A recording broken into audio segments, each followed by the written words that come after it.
तो वेल्थ के टॉपिक के अंदर सबसे इम्पोर्टेंट चीज़ क्या है भाई? वेल्थ का जब भी बात आती है तो वेल्थ के लिए एकमात्र हाउस पर आप लोग फोकस करते हो, सेकंड हाउस पर।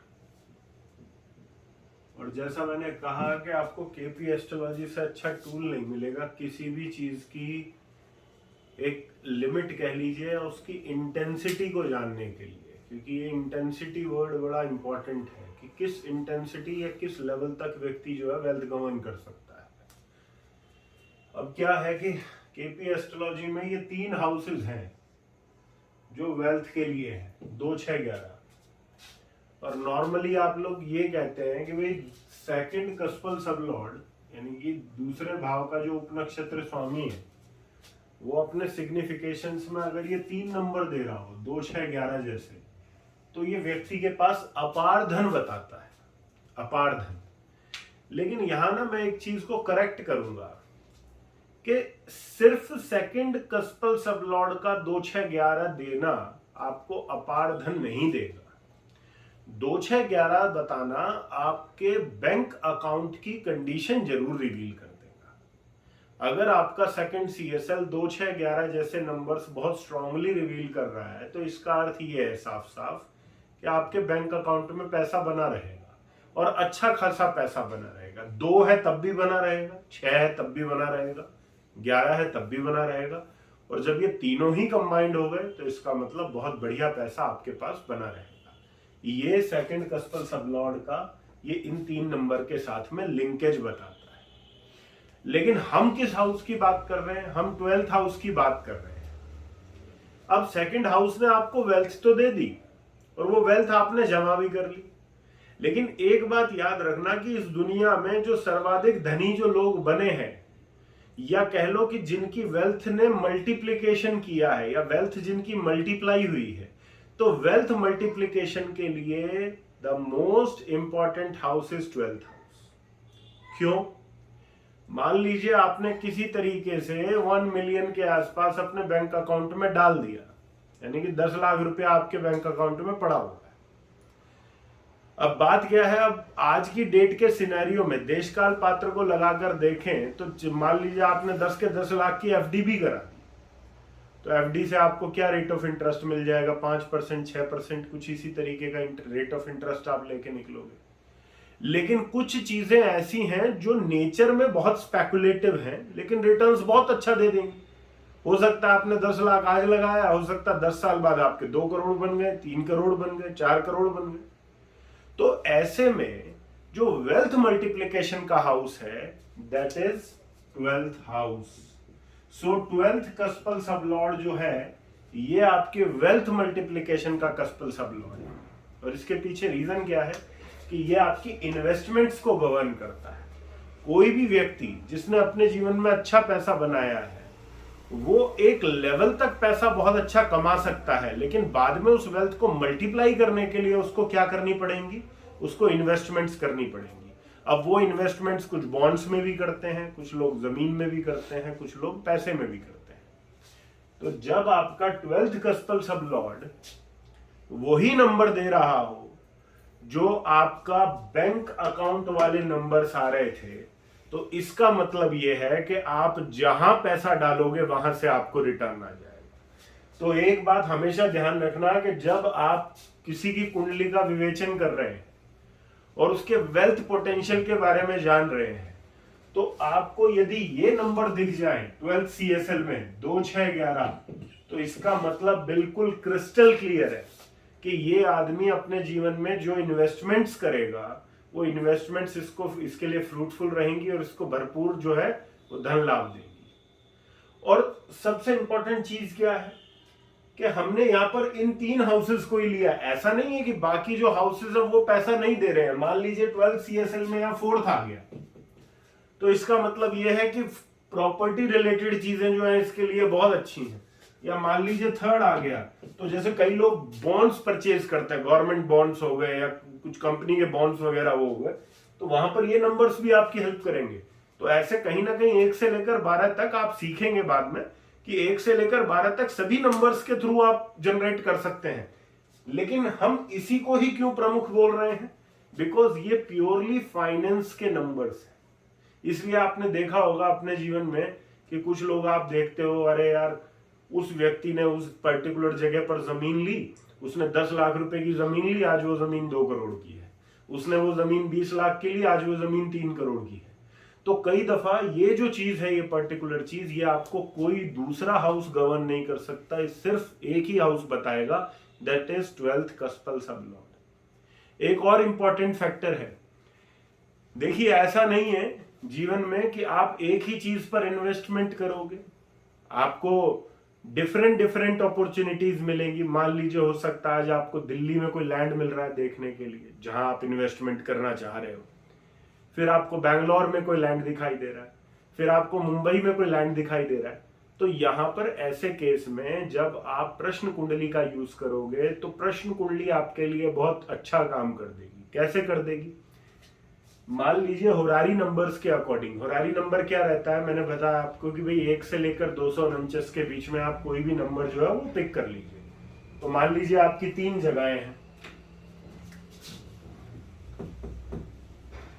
आपकी 3 जगहें हैं, आप 3 जगह इन्वेस्टमेंट करना चाह रहे हो। ए है आपकी मुंबई,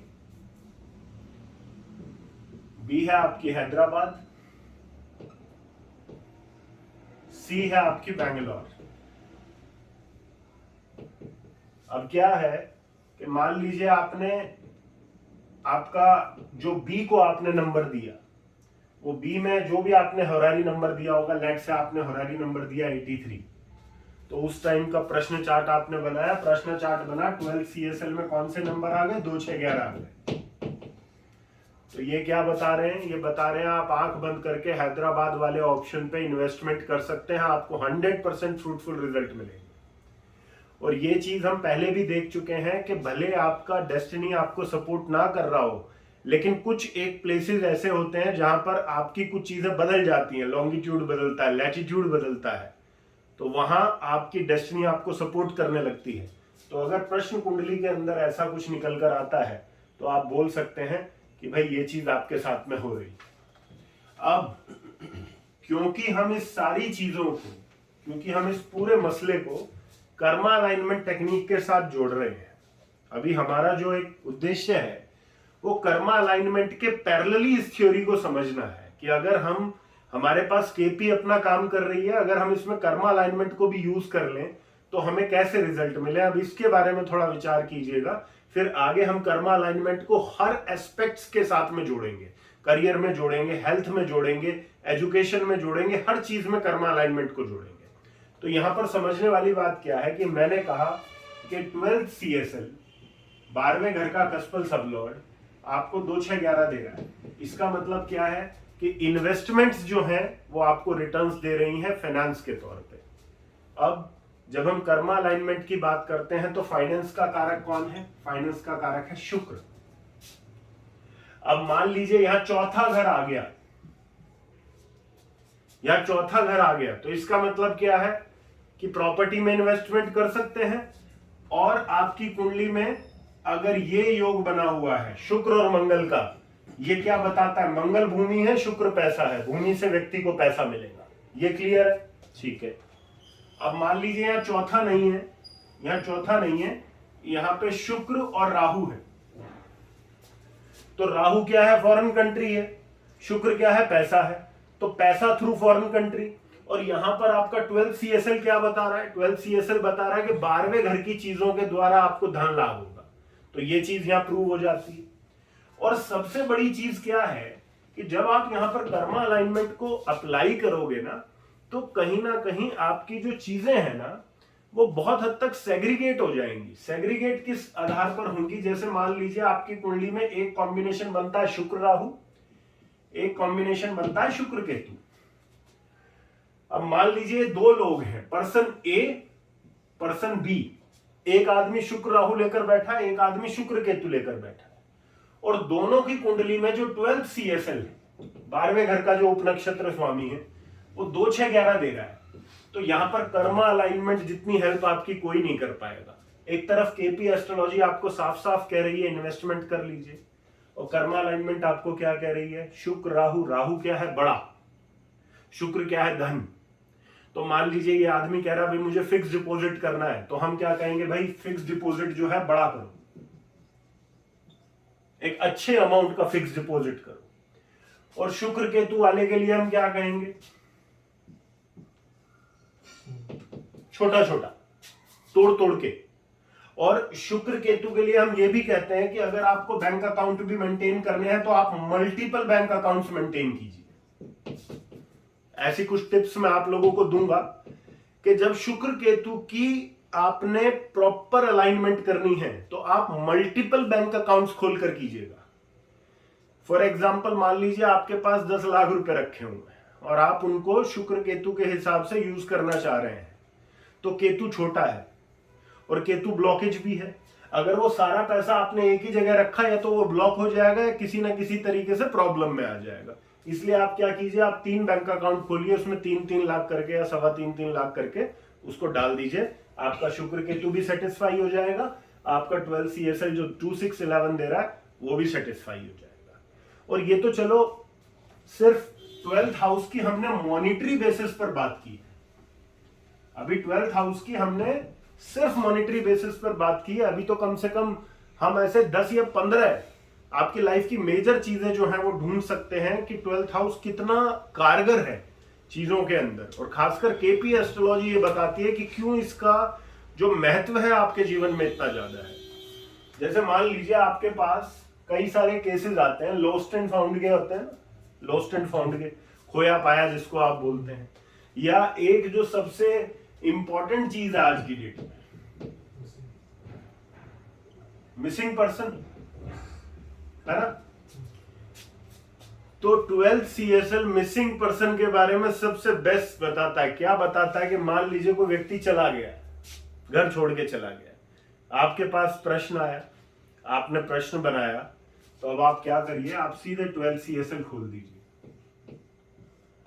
12th CSL क्या बता रहा है, 12th CSL बताता है आइसोलेशन। 12th CSL क्या बताता है, अलगाव। 12th CSL क्या बताता है, बिछड़ना। तो अब यहां पर अगर इस तरीके के नंबर होंगे, इस तरीके के नंबर होंगे प्रश्न कुंडली में, तो इसका मतलब यह है कि अलगाव को क्या मिल रहा है, स्ट्रेंथ मिल रही है, क्योंकि अलगाव वाले नंबर ही अलगाव वाला कस्पल सबलॉर्ड दे रहा है। लेकिन अगर आपको यहां पर इस प्रकार के नंबर मिल गए, अब यहां 2 कौन है, 2 फैमिली है, 4 क्या है, होम है, 11 क्या है, आपका सोशल सर्कल भी है और आपकी डिजायर फुलफिलमेंट भी। आप विद इन अ मिनट कह सकते हो ये व्यक्ति वापस आएगा। अब 12th CSL ये मेक श्योर कर देगा वापस आएगा, दशा अंतरदशा मेक श्योर करेगी कब आएगा।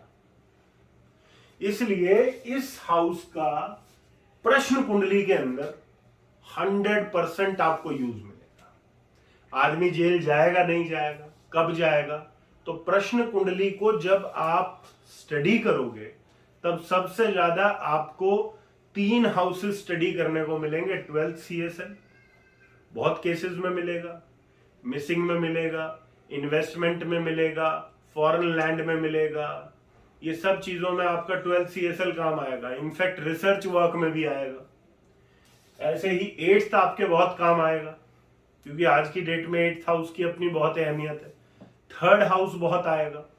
तो इन सब चीजों को क्या है, सब चीजों को हम किससे कवर करेंगे, सब चीजों को हम कर्मा अलाइनमेंट के साथ में कवर करेंगे। जैसे कर्मा अलाइनमेंट में हम शुक्र को क्या बोलते हैं, शुक्र को घर बोलते हैं।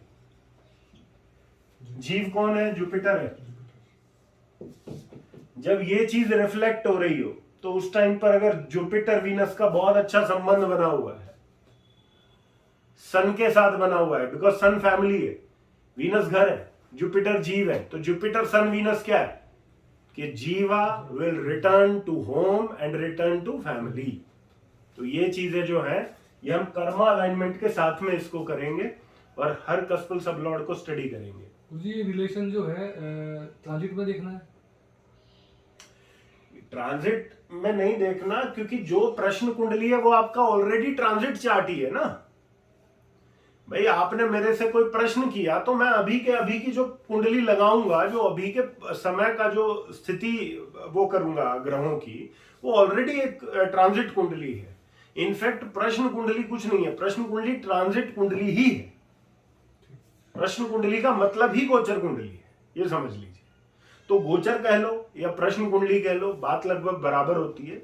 सिर्फ क्या होता है कि जब आप ये नंबर लेते हो जिसको हम सीड बोलते हैं, 1 से लेकर 249 के बीच में, ये क्या करती है, ये आपको एक पर्टिकुलर नंबर देती है, जो नंबर आपका सबलॉर्ड बन जाता है, और उस सबलॉर्ड के आधार पर उस प्लैनेट को डिकोड करके आप आंसर करते हो। ठीक है, तो ये चीज ध्यान रखना।